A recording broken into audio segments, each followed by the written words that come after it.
Good morning सभी को। नमस्कार, गुड मॉर्निंग। स्वागत है आप सभी का आपके अपने YouTube channel English with Vinay Yadav में। मैं विनय यादव आप सभी का स्वागत करता हूं। कुछ बच्चों के मेरे पास कमेंट आ रहे हैं कि सर हम जो कॉम्पिटिटिव लेवल है उस लेवल में अगर किसी क्वेश्चंस को सोल्व करना है, क्वेश्चन को सोल्व करना है तो हम किस तरह से सोल्व करते हैं।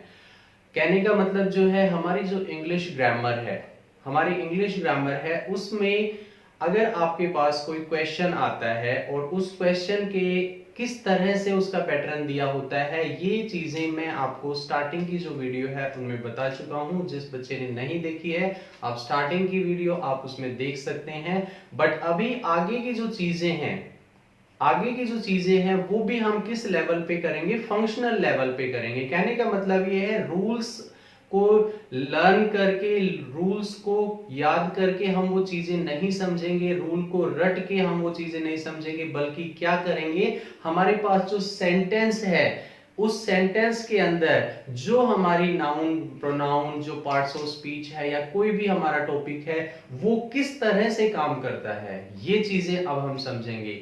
आज की जो हमारी वीडियो है बहुत ही खूबसूरत सी होने वाली है और बहुत ही शानदार एक कॉन्सेप्ट इसके अंदर है। जैसा कि आप यहाँ पे वर्ड देख रहे हैं स्मेल, जिसमें एक वर्ड देख रहे हैं स्मेल, ये जो स्मेल वर्ड है ना कहीं आपको अच्छी फीलिंग्स भी कराता है और कहीं ना कहीं आपको इसमें थोड़ा सा नेगेटिव सेंस भी आती है। तो जी हाँ बच्चों, अब इन्हीं दोनों पॉइंटों को लेके इस स्मेल का कंसेप्ट समझना है और इस वर्ड का यूज हमारे पास कैसे होता है वो बात हम समझेंगे इस वीडियो में। ये जो स्मेल वर्ड है ये हम कई बार कहते हैं किसी के लिए स्मेल या किसी के लिए स्मेलिंग, इट मींस इसका इंडेफिनिट में या फिर कंटीन्यूअस में कहां पे यूज होता है। आज आप इस चीज को समझेंगे और इस चीज को समझने के बाद आप इस कंसेप्ट को कभी भूलेंगे नहीं और हमेशा आपके लिए ये फायदेमंद रहेगा। तो आइए देखते हैं इस कंसेप्ट को जल्दी से। अगर आप लोगों को ये वीडियो अच्छी लगे तो आप इसे लाइक जरूर करना और मुझे कमेंट में भी बताना। क्यों? क्योंकि आज की वीडियो आप देखने के बाद, इस कॉन्सेप्ट को समझने के बाद आप जरूर, आपके मुंह से निकलेगा सर क्या समझाया, मजा आ गया। और मजा आ जाए तो सच में कमेंट में मुझे लिख के बताना कि मजा आया या नहीं आया। तो बेटा देखिए अपना कॉन्सेप्ट, हमारा जो वर्ड है वो क्या दिया हुआ है, यहाँ पे स्मेल दिया हुआ है। क्या है बच्चों? यहाँ पे हमारा वर्ड स्मेल है। मैंने यहाँ पे चीजें आपके लिए इजी कर रखी हैं, इससे पहले ही बोर्ड पे सारी चीजें मेंटेन हैं तो आप पहले समझे स्मेल का जो मीनिंग होता है। जैसे इसके अंदर दो बातें यहाँ आप लोगों को दिखाई दे रही हैं। क्या दिखाई दे रहा है? एक है आपकी पॉजिटिव सेंस और एक है आपकी नेगेटिव सेंस। यानी स्मेल की अगर हम बात करते हैं, जैसे हम कई बार कहते हैं कि इस चीज में बड़ी सुंदर, किसी आदमी ने कोई डीओ लगाया हुआ है, कोई परफ्यूम लगाया हुआ है ना, होता है कि नहीं? तो उस डीओ के बाद जब वो आपके पास से गुजरता है, ओहो हो कितना मन खुश हो जाता है कि नहीं? और कई बार कहीं से ऐसी जगह से गुजर जाते हैं भाई साहब उस स्मेल को लेके, तो फिर तबीयत खुश हो जाती है, खुश नहीं होती, परेशान हो जाते हैं आप। जी हाँ, तो दोनों ही सेंस में इस वर्ड का यूज होता है। कौन कौन सी में? पॉजिटिव सेंस में और दूसरा क्या कहा मैंने? नेगेटिव सेंस के अंदर। तो पॉजिटिव सेंस जब होती है यानी फीलिंग जब आपको अच्छी आती है इसकी, यानी आप किसी सेंटेंस को कह रहे हैं और उस सेंटेंस में आप कोई सेंटेंस कह रहे हैं बच्चे, और ये जो सेंटेंस है कोई भी आपने कहा, वो सेंटेंस आपको अच्छा फील करवा रहा है तो उसे हम पॉजिटिव सेंस कह देंगे। और जो उस सेंटेंस में इस वर्ड को लेके आपके पास सेंस जो है नेगेटिव यानी अच्छा फील नहीं कर रहे, तो बच्चों क्या कह देंगे? उसे हम नेगेटिव सेंस की बात कर देंगे। क्या कह देंगे हम उसे? नेगेटिव सेंस की बात कर देंगे। अब अगला पॉइंट समझिए, पॉजिटिव सेंस के नीचे हमने एक चीज लिखी है इंडेफिनेट। जी हाँ बच्चों, जहां पे आपकी सेंस में बात हो जाए किस चीज की भाई?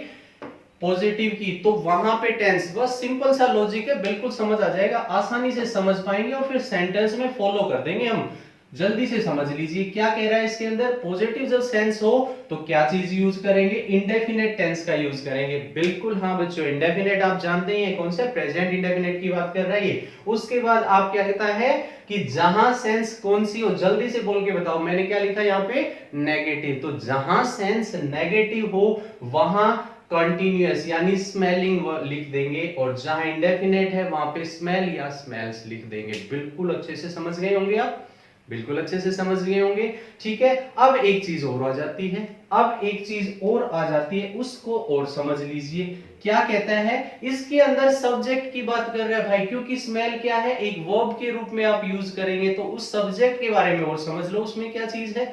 सब्जेक्ट कहता है क्या है आपके पास, नॉन लिविंग है। जी हाँ, तीनों चीजें एक दूसरे को कनेक्ट कर देती हैं, और एक बार तीनों को समझ लो, सब्जेक्ट जब नॉन लिविंग थिंग हो और सेंटेंस की सेंस पॉजिटिव हो, कौन सा टेंस यूज करोगे बेटा, जल्दी बता दो, शाबाश, वेरी गुड, बड़े अच्छे बच्चे हैं। क्या कहा आपने, इंडेफिनेट यूज कर देंगे, बिल्कुल समझ आ गया होगा आप लोगों को। क्या कहा मैंने, सब्जेक्ट जब नॉन लिविंग हो और सेंटेंस की सेंस जो है पॉजिटिव हो, यानी अच्छी फीलिंग आपको आ रही है। कैसी फीलिंग आ रही है, अच्छी फीलिंग आ रही है, तो आप क्या यूज करेंगे जी, इंडेफिनेट यूज कर देंगे। बिल्कुल सही बात होगी, और हमारी समझ में भी आ गया सर, बिल्कुल आपने कितना अच्छा बता दिया। दूसरी बात और कर लो बेटा, यहाँ पे कहता है कंटिन्यूअस कब करना है, सब्जेक्ट तो वही नॉन लिविंग रहेगा, सब्जेक्ट तो वही नॉन लिविंग रहेगा, लेकिन सेंस जब नेगेटिव आए तो क्या यूज कर दोगे बच्चों, क्या यूज कर दोगे रे, जल्दी बता दो।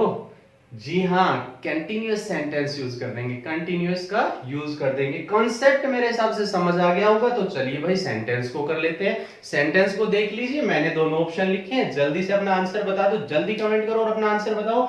क्या कहते हैं, रोज स्मेल्स या फिर इज स्मेलिंग स्वीट। आपने सबसे पहले जिस चीज को देखा वो मैंने अंडरलाइन कर दिया है ना, किसको देखा, रोज। और रोज के अंदर अगर हम बात करते हैं ना, रोज में कैसे खुशबू आती है भाई, कैसे खुशबू आती है, वो कुछ लोगों के रोज का नाम सुनते ही भाई फीलिंग्स आ जाती हैं। बट कंट्रोल बेटा, इमोशंस को कंट्रोल करना है, सेंटेंस पे जाना है। क्या कहते हैं, रोज की बात कर रहा है ये, रोज कैसे स्मेल देता है आपको पता है, क्या कहा, स्वीट। तो हमने कहा ये सब्जेक्ट कैसा है, नॉन लिविंग है। क्या कैसा है बेटा, नॉन लिविंग, बिल्कुल पहला पॉइंट इसमें क्लियर हो गया।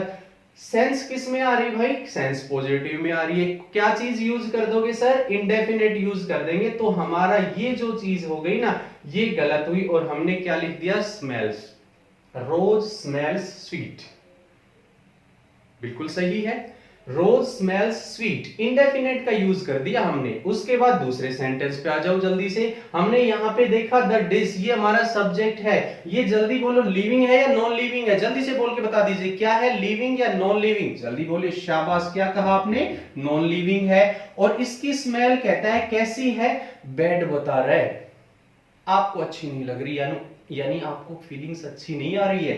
तो अच्छी नहीं आ रही है तो हम क्या करेंगे, यहाँ पे नेगेटिव सेंस में सब्जेक्ट नॉन लिविंग हो गया, तो हम क्या, इंडेफिनेट नहीं बल्कि क्या कर देंगे बच्चों, इज स्मेलिंग। कॉन्सेप्ट तो दो सेंटेंस से ही समझ में आ गया होगा, दो सेंटेंस से ही क्लियर हो गया होगा। चलिए फिर भी एक तीसरा सेंटेंस और देख लेते हैं। द परफ्यूम, क्या कहता है इसमें, द परफ्यूम की बात कर रहा है, नॉन लिविंग हो गया, क्या हो गया जी, नॉन लिविंग हो गया। और इसकी जो स्मेल है वो कैसी है भाई, अमेजिंग है। परफ्यूम जैसे अक्सर आप लगाते हैं परफ्यूम, जिसकी स्मेल जो होती है बड़ी अमेजिंग होती है।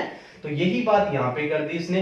पॉजिटिव सेंस में, पॉजिटिव सेंस में किस चीज को यूज करोगे भाई, हम इसको काट देंगे और हमने क्या कह दिया, स्मेल्स हो जाएगा। समझ में आ गया होगा पॉइंट। लास्ट सेंटेंस को और देख लो, फिर उसके बाद आप इस कॉन्सेप्ट को कभी नहीं समझोगे। ये कुछ वर्ब्स ऐसी होती हैं जो अक्सर हमें कंफ्यूज करती हैं कि जी हम कंटिन्यूअस में यूज करें या फिर इंडेफिनेट में यूज करें। तो बच्चों आपको इस वर्ब में कोई दिक्कत नहीं आएगी, आप समझ जाएंगे। अगला एक और सेंटेंस देख लीजिए, हमने यहाँ पे कहा राखी, राखी किसी का नाम है, तो भाई एक चीज आप सामने आ गई हमारे, ये सर आपने बताया ही नहीं। हाँ जी, ये नहीं बताया, क्या नहीं बताया सर, आपने तो कहा था नॉन लिविंग, आपने तो कहा था नॉन लिविंग, यहां पे ये क्या हो गया यूज, क्या यूज हो गया भाई, ये राखी, ये तो एक लिविंग थिंग है। जी हाँ, क्या है बच्चों, ये एक लिविंग थिंग हो गई, ठीक है ना। तो लिविंग थिंग का तो सर कंसेप्ट आपने समझाया नहीं। अरे कोई बात नहीं बेटा, हम समझा देंगे इसी वीडियो में, आपको क्लियर हो जाएगा ये। जहां पे आपका, यहां मैं लिख देता हूं बीच में, ध्यान दे लेना, अगर आपका सब्जेक्ट लिविंग होता है, क्या लिखा बेटा मैंने, सब्जेक्ट अगर आपका लिविंग होता है तो आप क्या यूज कर देंगे, कहता है उसके अंदर आप इंडेफिनेट या फिर कंटिन्यूअस दोनों का यूज कर सकते हैं, और दोनों ही क्या होंगे, सही होंगे। दोनों ही सही होंगे। सिर्फ कंडीशन क्या है, ये जो सब्जेक्ट है ना लिविंग थिंग होना चाहिए। जैसे इसमें क्या कह रहे हैं, रोज की जो स्मेल है वो स्वीट है, लेकिन यहां पे राखी स्मेल कर रही है किसको, फ्लावर को। तो वो पॉजिटिव सेंस हो नेगेटिव सेंस हो किसी के लिए, सिर्फ सब्जेक्ट लिविंग हो गया ना। तो Rakhi smells a flower, this is the right sentence. And Rakhi is smelling a flower, this is also right sentence। बेटा समझ आ गया ना, नेक्स्ट कंसेप्ट भी आपको क्लियर हो गया है। मुझे इस बात की गारंटी है कि आपको ये वर्ड जो अगर आपने ध्यान से इस वीडियो को देखा है तो इस कंसेप्ट को आप आसानी से समझ गए होंगे, और मुझे उम्मीद है आप कभी नहीं भूलेंगे। तो अब जल्दी से आपका टाइम इसमें